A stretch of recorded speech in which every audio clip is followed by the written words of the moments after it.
Welcome to the first ever Browbrick Fantasy Sports podcast. Now, usually we just do pickups of the week and fantasy videos, but now we're adding podcasts to the mix. Each week there will be one pickup video and one podcast, so you have dual action if you want fantasy or reality. This time we're going to talk about reality, and we're going to talk about the 2013 NBA draft. This was a very controversial topic as this draft went all over the place. It was one of the greatest drafts in years, and I had a very fun time covering it. Let's start with the top 10 picks. First overall, Anthony Bennett was drafted by the Cavs. He's a power forward from UNLV. Now, he was projected to go 7th or 8th, and he went first. Nerlens Noel was going to go. I thought Nerlens Noel was going to go first. Well, I guess not. This shocked the entire world as Anthony Bennett gets drafted. He can shoot the three good. He posts up good. He's a good player. I just didn't see this coming. I think it's a decent pick, though, for the Cavs. Number 2 overall was Victor Oladipo, shooting guard to Magic. Now, the Magic already said they're going to try him at point guard, but I like him either way. Good pick by the Magic. Number 3 overall was Otto Porter, shooting small forward out of Washington, to Washington. He came from Georgetown, and he shot a great through ball, and alongside Beal, Nene, and John Wall, he's going to be very effective. Number 4 overall was power forward Cody Zeller to the Bobcats. I don't like this pick for the Bobcats, and I'll tell you why later in this video. Number 5 is Alex Len to Phoenix. He's a big center with great offensive moves, and he's a rim protector, and I love this pick, a new building block for the Suns. Number 6, Nerlens Noel was drafted by the New Orleans Pelicans, projected to go number 1, but ended up sliding to 6th. And I'm not sold on Nerlens Noel, but he got traded to Philadelphia. That's a perfect fit for him, and I like him in the system. I like him more with the 76ers than I do with the Cavs if he went number 1. Number 7 was the pick of the draft, Ben McLemore, shooting guard to the Kings. McLemore was projected to go number 2 overall, and he slid to 7th. The Kings got a great player to build around. If they sign Tyreek Evans, and they have DeMarcus Cousins, Isaiah Thomas, and McLemore, they have a good nucleus of shooters. Number 8, Kentavious Caldwell-Pope, shooting guard to Detroit. I like this pick as he's a very versatile shooter who can shoot a good 3-ball. Number 9 is Trey Burke, point guard to Minnesota. Minnesota traded the pick to Utah. This trade was a very good one, which we will discuss later on. And Utah got a very good point guard. Number 10 was one of my favorite picks as well. CJ McCollum, point guard, shooting guard to Portland. Now, he's from Lehigh, and he has the most points per game over any point guard in this draft. He shoots the best 3-ball out of any point guard in this draft, and maybe out of anyone in this draft. This guy can score out of the ball, and with Damian Lillard next to him, this is going to be a great combo. Let's talk about Anthony Bennett, power forward for the Cavs. He went to UNLV. He's a big guy, but he's only a freshman. He's 6'8", 240, and he was picked number 1 overall. His stats: he averaged 16 a game with about 8 rebounds. He shot 53%, a very good percentage. He shot almost 38% from three-pointer, so he's good at threes. He can stretch the floor and be a stretch power forward or stretch small forward for the Cavs. He averaged 1.13 a game and 1.2 blocks a game and almost a steal per game. So this guy's going to give you rim protection and an outside shot, and that's what the Cavs needed. Now let's talk about people who dropped. Surprising drops. My first drop was Nerlens Noel, center to New Orleans Pelicans. He went to Kentucky. He's a freshman. He only played half the season due to an ACL injury, and he will not play until around Christmas. So that probably helped why he dropped. He's 7 foot, 209 pounds. He's 209 pounds. Kentavious Caldwell-Pope, the shooting guard, weighs more than Nerlens Noel, the center, and Caldwell-Pope is a good 6 inches taller. He's too skinny. He's going to get banged around the NBA. He's not physical enough. He has to learn to be a finesse player, and or gain weight, or do both to be successful. He was drafted 6th overall. He was traded to Philadelphia. His stats: 10.5 points a game. He's not a great offensive player. He did shoot 59% though, and he averaged 9.4 rebounds and 4.4 blocks. 4.4 blocks. This guy swats everything out. He's a very good rim protector that Philadelphia needed. And he's a good fit defensively. And you have to work with him offensively, but he could become good, and this could be a steal for them. Also, he averaged 2.1 steals per game. He gets his hands in passing lanes. He's very good with his feet and his arms, and he could get some steals in the NBA too. So I like his defensive potential, but not his offensive upside. Drops Ben McLemore, shooting guard for Sacramento. I don't know why this guy dropped. He's a freshman from Kansas. He's 6'5", 189 pounds. He was drafted 7th overall. He was the most NBA-ready player in this draft, so I would have picked him number 1 overall if I was the Cavs. He averaged almost 16 points a game, shot about 50%, 42% from 3. 42%. That's pretty nasty. 2 3-pointers a game and 5.2 rebounds per game.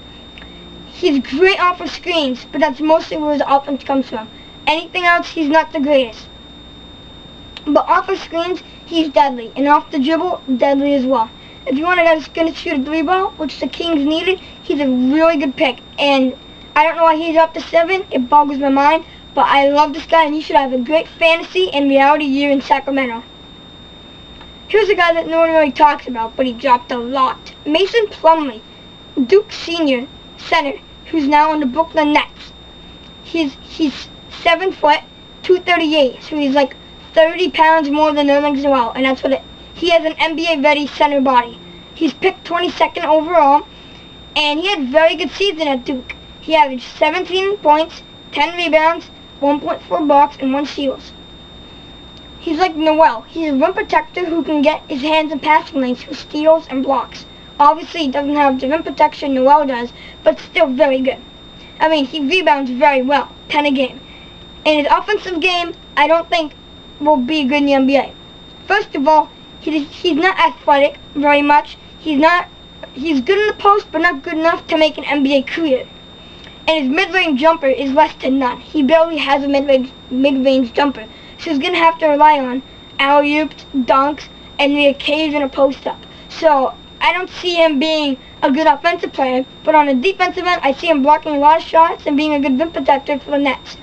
But he's not going to play with KG, Andre Block, Reggie Evans, and all those bigs in Brooklyn. So don't expect him to have a good year this year, or maybe for his entire career, because I don't think he will be able to produce offensively.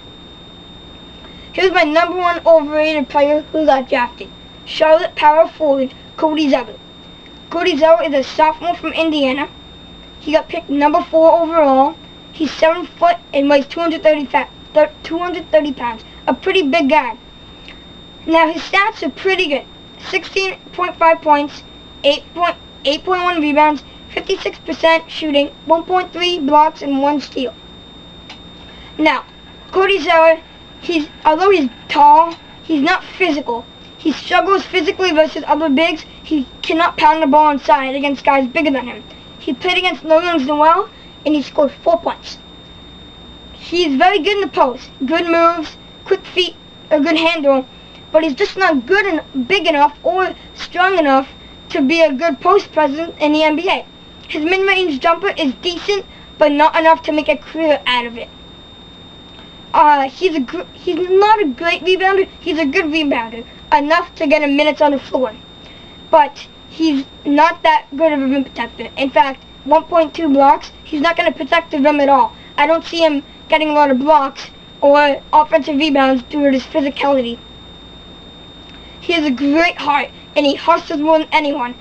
25% of his plays came in transition. Charlotte looks to push the ball with Kemba Walker and Michael Kidd-Gilchrist. That will get him on the floor. He has a lot of transition points. He has a good face-up game. He can take centers one-on-one and power forwards one-on-one. He's quick, good off the dribble, good with his feet. So that's how he's going to have to get all his points. I mean, he gets to the line very often. He draws fouls, has a good swivel move. But can he be physical enough to be an NBA player? Will he be a good enough finesse player to be a good NBA player? I don't think he's going to have a great NBA career due to he's not big, strong enough. He needs to get stronger if he wants to be a good post-up player in the NBA. He needs to work on the jumper. If he does that, he can be a good NBA player. I just don't see him being a superstar or consistent player anytime soon. Just like his brother Tyler Zeller, who averages about 6 a game in Cleveland.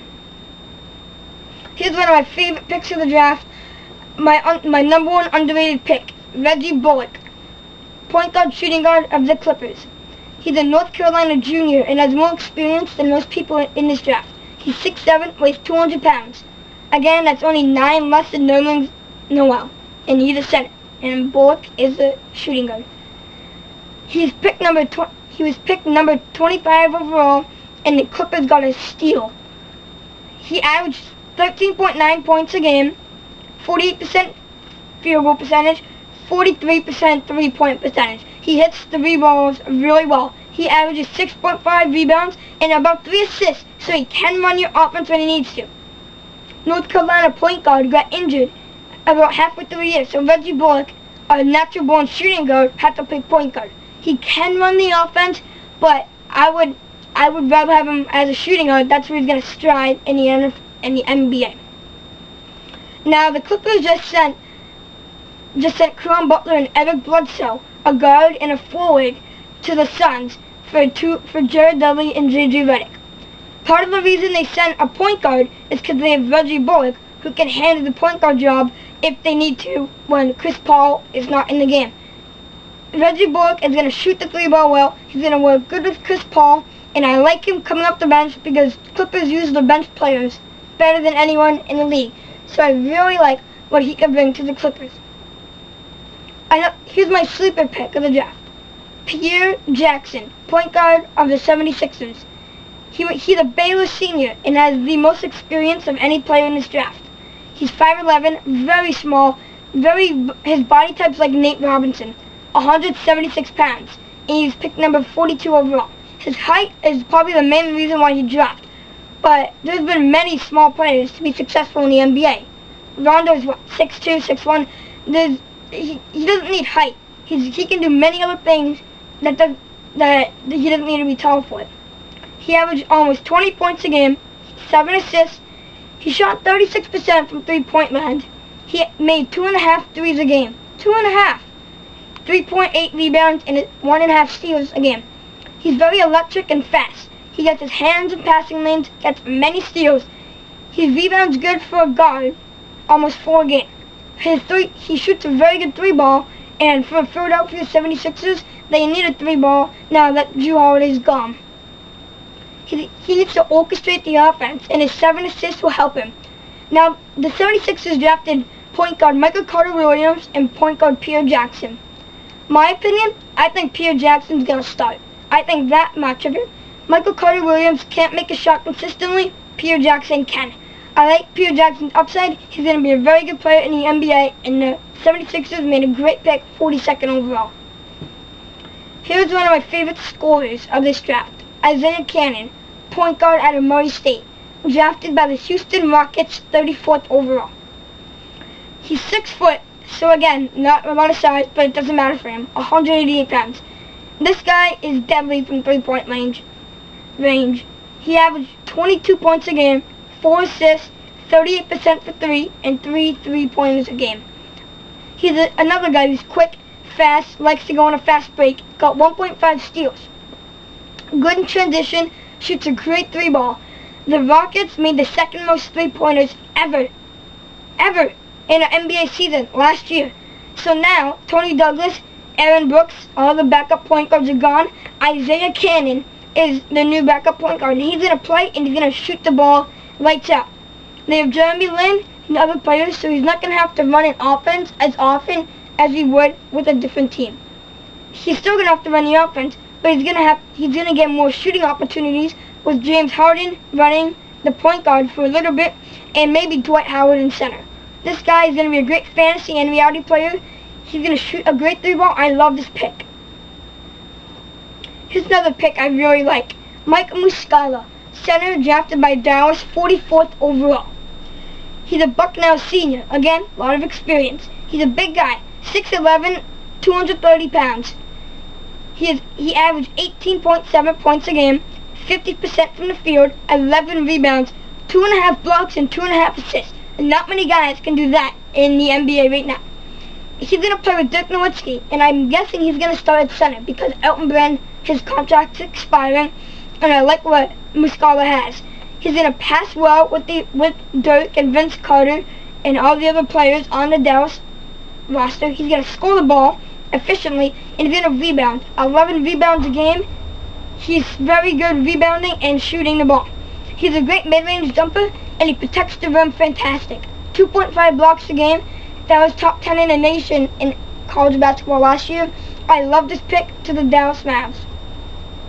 Now let's get to some headline draft day trades. I'm a Boston Celtics fan, and I like this deal. The Boston Celtics traded Paul Pierce, Kevin Garnett, Jason Terry to the Brooklyn Nets, and we got a very good package out of it. We received a 2014, 2016, 2018 first rounders. We have 9 first round picks in the next 5 years, and we have a great future ahead of us. We get small forward Gerald Wallace, shooting guard Marshawn Brooks, power forward Chris Humphries, and shooting guard Keith Bogans. Here's what I think of this deal. We got 3 first round picks for 3 players who only have 2 years left. Our future is very bright with Rondo, Green, Avery Bradley, and the rest of them. We drafted Kelly Olynyk. He's a great player. He's going to probably average around 10 to 13 points a game this year. And with this upside, I love what we're doing. Marshawn Brooks could have 1,000 points next year. He shoots the lights out of the ball. Chris Humphries, although he's not the greatest player, he rebounds. The Celtics were the second worst team in rebounding last year. He would help their offensive and defensive rebounding. We're probably going to trade him, so we could get some pieces out of him. Keith Bogans shoots a consistent 3-ball at 37%, and the Celtics could use a nice 3-ball. And Gerald Wallace was an all-star 2 years ago. His contract is very big, but if he returns to that all-star form, we could be good. Although we're planning to get a lottery pick, we might get one, but it might be an average team. I don't know which way this is going to go. The Celtics hired Brad Stevens to be the new head coach. And I like what Brad Stevens brings to the table for them. And another point is that in 2014, it's the best draft class since '03. And we have our first round pick, and then either the Hawks or the Nets. And the Hawks, if they don't get Dwight Howard, are going to tank. Which means we could have a top 5 pick from the Hawks and get Jabari Parker, Randall, Andrew Wiggins, all these great high school players going into college, and I like this trade to the Celtics. This makes the Nets a contender, but not for long, and the Celtics have made a great future for themselves. Here's another draft day trade between the Pelicans and the 76ers. The Pelicans received all-star point guard Jrue Holiday, who averaged 18 points and 8 assists. The 76ers received a 2014 first-round pick and a center Nerlens Noel. Who wins this trade, in my opinion? The Pelicans. Although they have to give up a 2014 first-rounder, which is very important next year, they get an all-star point guard to go with Anthony Davis, Ryan Anderson, Eric Gordon, Austin Rivers. They have a very good nucleus. Grievous Vasquez had 1,000 points last year. But he led the league in assists, is now a backup. They have great guards. I love what they're doing. They could be a sneaky playoff team. The 76ers received a good package too. They get a first-round pick for the mega draft next year and a center, Nerlens Noel, to make up for what Andrew Bynum didn't do last year. Even trade, great trade. Here's another trade I really like. The Timberwolves and the Jazz. The Timberwolves received small forward Shabazz Muhammad, who went 14th overall, and he averaged 18 points a game. And the T-Wolves received center Gorgie Jang, who was drafted 23rd overall. Jang is a great passer, rebounder, and shot blocker. Shabazz Muhammad shoots a great 3-ball. What do the Jazz receive? A point guard they desperately need, and a great one, Trey Burke. He's going to have a great upside. This trade is very equal. I'd give the slight lead to the Jazz because of their needs so bad. And Trey Burke's going to have 1,000 points, and my vote for Rookie of the Year next year. Thank you for watching the first podcast in Browbrick history, and follow me on Twitter @FantasySports7.